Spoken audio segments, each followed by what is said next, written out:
Hello, all you freedom-loving people.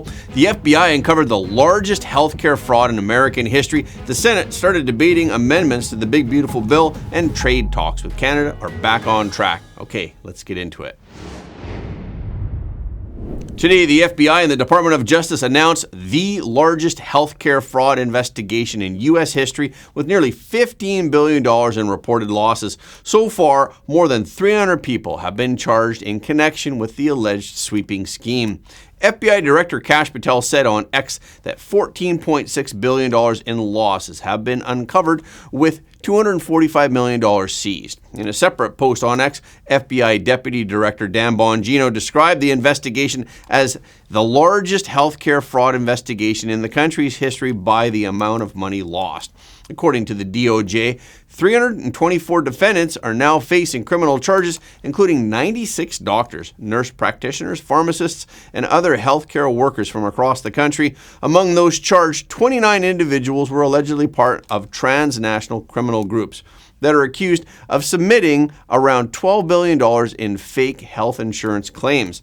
The DOJ said that 4 suspects were arrested in Estonia with help from local authorities, and 7 others were caught at the U.S.-Mexico border or at U.S. airports. Investigators said that these transnational criminal groups allegedly sent people into the U.S. to buy up dozens of medical supply companies. Then, they allegedly used those companies to file $10.6 billion in bogus Medicare claims for devices and equipment.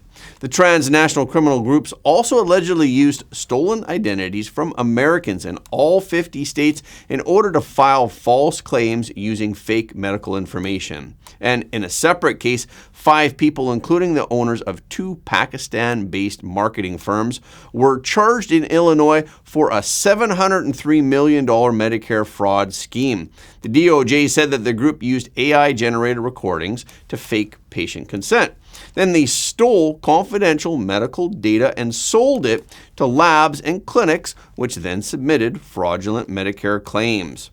But with all these cases uncovered, many are still waiting for the release of the Epstein files. Saturday was Elon Musk's birthday. It was also the day that President Trump's Big Beautiful Bill was voted on in the Senate. But Elon Musk was attacking the Big Beautiful Bill again. Musk wrote in a post on X, "The latest Senate draft bill will destroy millions of jobs in America and cause immense strategic harm to our country. Utterly insane and destructive, it gives handouts to industries of the past while severely damaging industries of the future." Musk also amplified a poll that suggests the Big Beautiful Bill is politically unpopular due to its budgetary effects. Musk wrote, "Polls show that this bill is political suicide for the Republican Party." Still, President Trump praised Elon Musk in an interview on Sunday. I think he's a wonderful guy. I haven't spoken to him much, but I think Elon is a wonderful guy, and I know he's going to do well always. He's a smart guy, and he actually went and campaigned with me, and this and that. But he got a little bit upset, and that wasn't appropriate. Why did he get upset? He just wasn't getting what he wanted? Look, the electric vehicle mandate, the EV mandate is a tough thing for him, I would think. I don't want everybody to have an electric car. I campaigned on, you have choice. If you want a gasoline powered, if you want a hybrid, I love the electric. I love his cars. I think he's fantastic. But not everybody should have that, and not everybody wants that.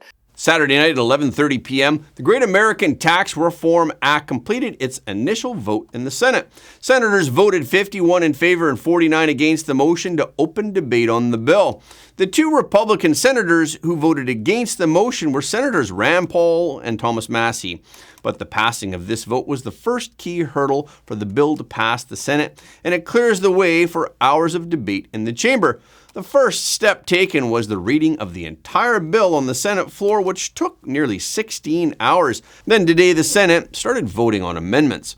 The Senate has 20 hours of debate time. However, the Republicans may not use their time, while the Democrats, who have repeatedly denounced the bill, are expected to use all of their allotted hours to debate the bill. And since there will be amendments made by the Senate, the bill will go back to the House for another vote, so it may not meet the July 4th deadline that President Trump set. Today, President Trump said that he's not offering Iran anything and that he's not planning to engage in any talks with the Iranian regime. Yesterday, Senator Chris Coons, in an interview on Fox News, mentioned press reports that the Trump administration was moving toward an Obama-style nuclear deal, but today President Trump wrote on Truth Social, "Tell Coons I am not offering Iran anything, unlike Obama, who paid them billions of dollars under the stupid road to a nuclear weapon, which would now be expired, nor am I even talking to them since we totally obliterated their nuclear facilities." President Trump's comments came as Iran's deputy foreign minister told the BBC today that the Islamic Republic of Iran would insist that the United States must rule out further strikes before nuclear talks can resume. The deputy foreign minister said that Iran would also insist on a right to enrich uranium for what it says is a program to produce nuclear energy and not weapons. He said the level of that can be discussed, the capacity can be discussed, but to say that you should not have enrichment, you should have zero enrichment, and if you do not agree, we will bomb you, that is the law of the jungle. Yesterday, the Director General of the International Atomic Energy Agency, Rafael Grossi, said in an interview with CBS News that Iran could begin enriching uranium again within a few months. Grossi said the capacity they have are there. They can have, in a matter of months, I would say, a few cascades of centrifuges spinning and producing enriched uranium, or less than that. But as I said, frankly speaking, one cannot claim that everything has disappeared and there's nothing there. It can be, described in different ways, but it's clear that what happened in particular in Fordo, Natanz, Isfahan, where Iran used to have and still has to some degree capacities in terms of treatment, conversion, and enrichment of uranium, have been destroyed to an important degree. Just a few days ago, New York Mayor Eric Adams' re-election bid was seen as bleak. He was hit hard by a federal corruption investigation and with declining support within the Democratic Party, so Adams was once viewed as a difficult political figure to turn around. But now his race is undergoing a dramatic reversal. The game changer is 33-year-old State Representative Zoran Mamdani. His blow-up victory over former Governor Andrew Cuomo on the Democratic primary day has made him a near certainty as the Democratic candidate for mayor in November's general election. His various remarks, however, have attracted media attention. For example, he proudly stated if he is elected, he will hike property taxes for richer and whiter neighborhoods. His policy memo is titled "Stop the Squeeze on New York City Homeowners." And he says that it promises to address a deeply inequitable system using the full power of the mayor's office to win necessary reforms by shifting the tax burden from overtaxed homeowners in the outer boroughs to more expensive homes in richer and whiter neighborhoods. He even thinks that the super rich should not exist. He said, "I don't think we should have billionaires, frankly." He mentioned this during an appearance on Meet the Press on Sunday. His other policies include defunding the police, introducing state-run grocery stores, and globalizing Intifada. His comments have shocked the political world and caused many centrist voters and donors to reconsider whether to switch their support to Adams, who is running as an independent. And former Governor Cuomo's name is still on the ballot, but some of his supporters have called on him to drop out of the race in order to avoid a vote split that would result in a Mamdani victory. Those same donors have also begun to reach out to Adams to explore rebuilding his campaign strategy. Donors of Cuomo's money include Wall Street moguls Bill Ackman and Dan Loeb, real estate magnate Stephen Roth, and former Mayor Michael Bloomberg, among others. They have cumulatively raised more than $30 million, at one point suppressing Adams' fundraising momentum. Jeff Grahl, the chairman emeritus of Newark Real Estate, said that he wanted to see if he could bring Adams back. He has donated to Cuomo's Political Action Committee and now admits he'd rather have Adams win. Bill Ackman didn't specify who he was rooting for, but he did say on social media that he admires Adams and wouldn't rule out supporting him in the future. On Friday, we reported a number of major decisions by the Supreme Court about key topics, including birthright citizenship. After months of legal battles and policy pushes, the Supreme Court decision now will usher in sweeping changes to the U.S. birthright citizenship system that has been in place since 1868, and we will now discuss the changes in more details. From now on, not all children born in the U.S. in the future will automatically become citizens. President Trump signed the executive order on birthright citizenship on January 20th. But 22 states and Washington, D.C. filed lawsuits against the executive order, and a number of federal judges issued nationwide injunctions attempting to block the implementation of the order. This prompted the Trump administration to appeal to the Supreme Court.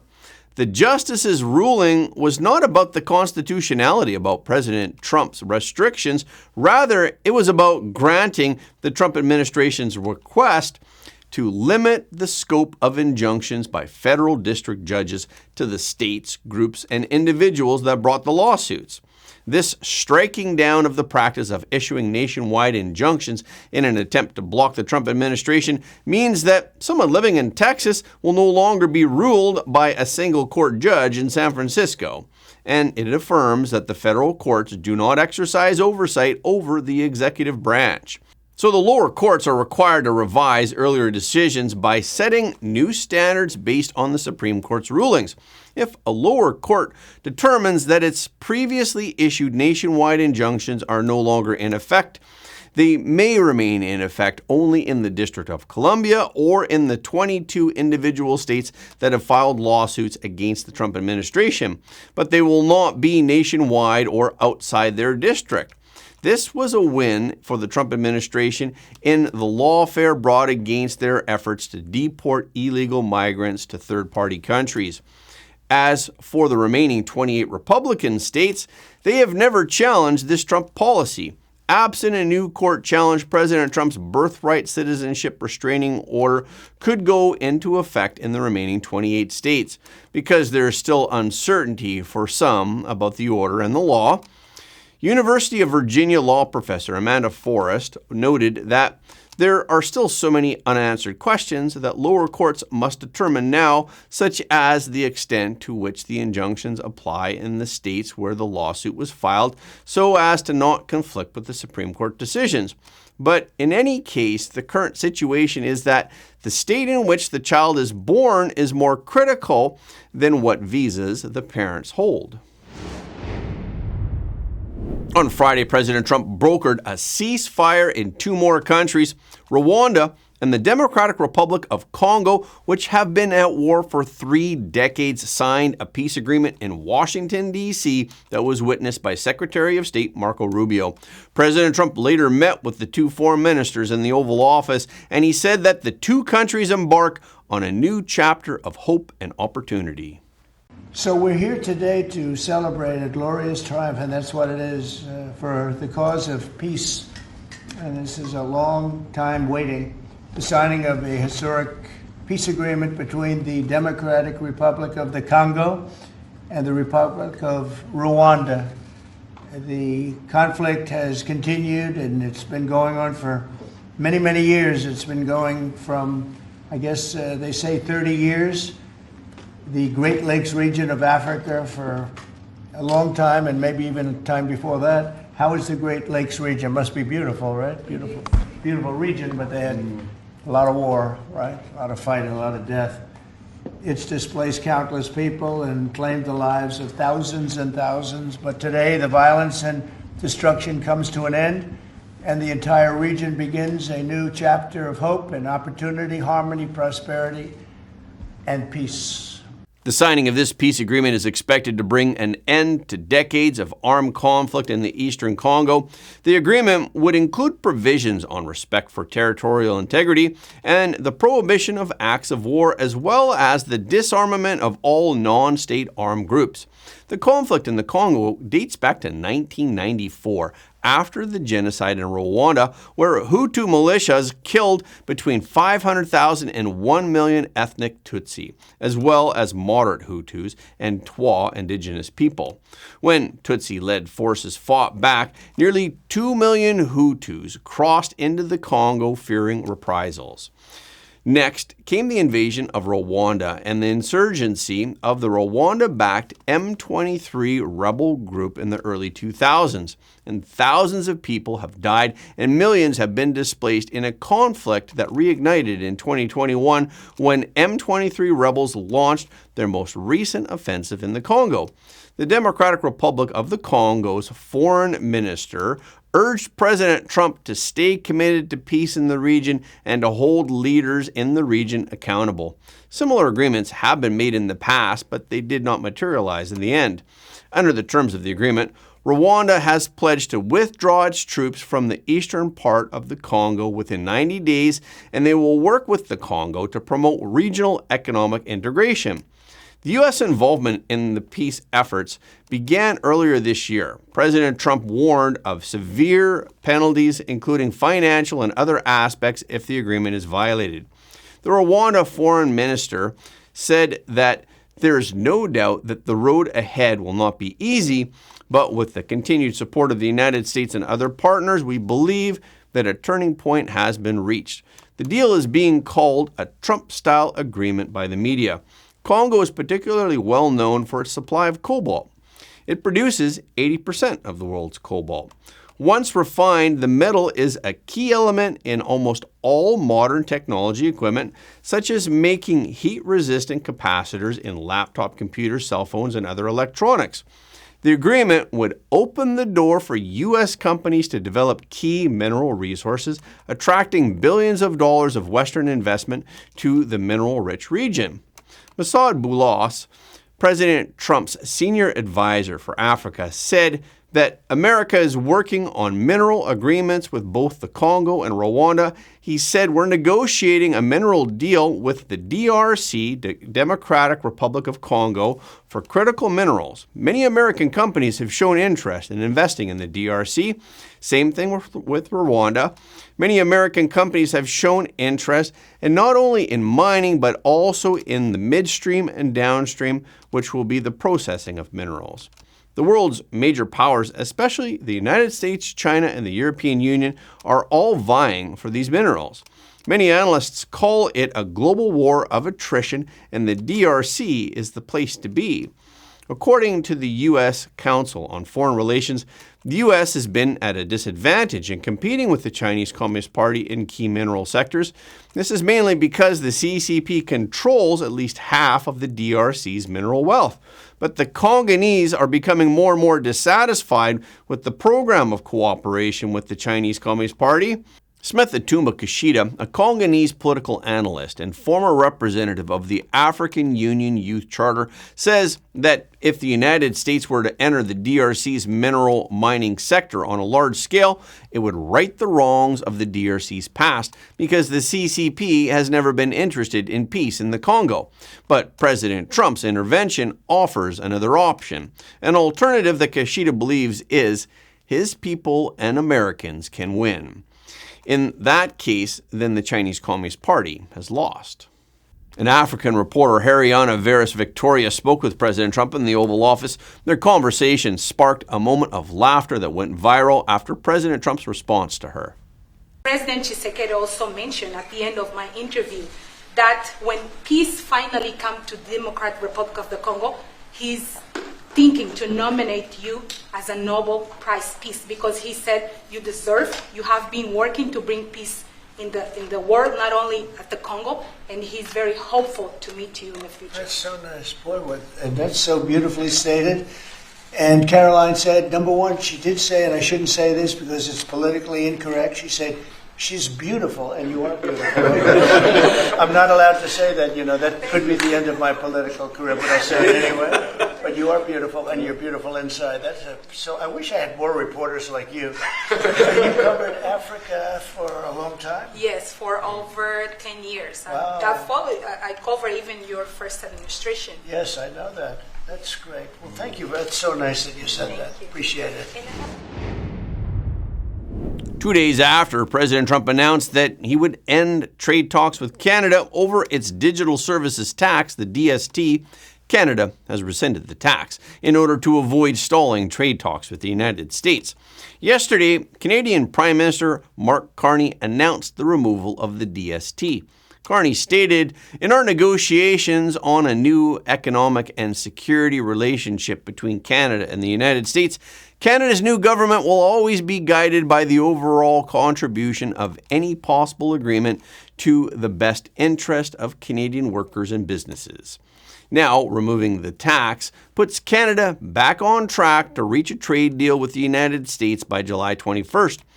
The digital services tax, which was a 3% levy on revenue from digital services provided to Canadian users, was supposed to be applied to businesses such as Amazon, Netflix, Google, and Airbnb.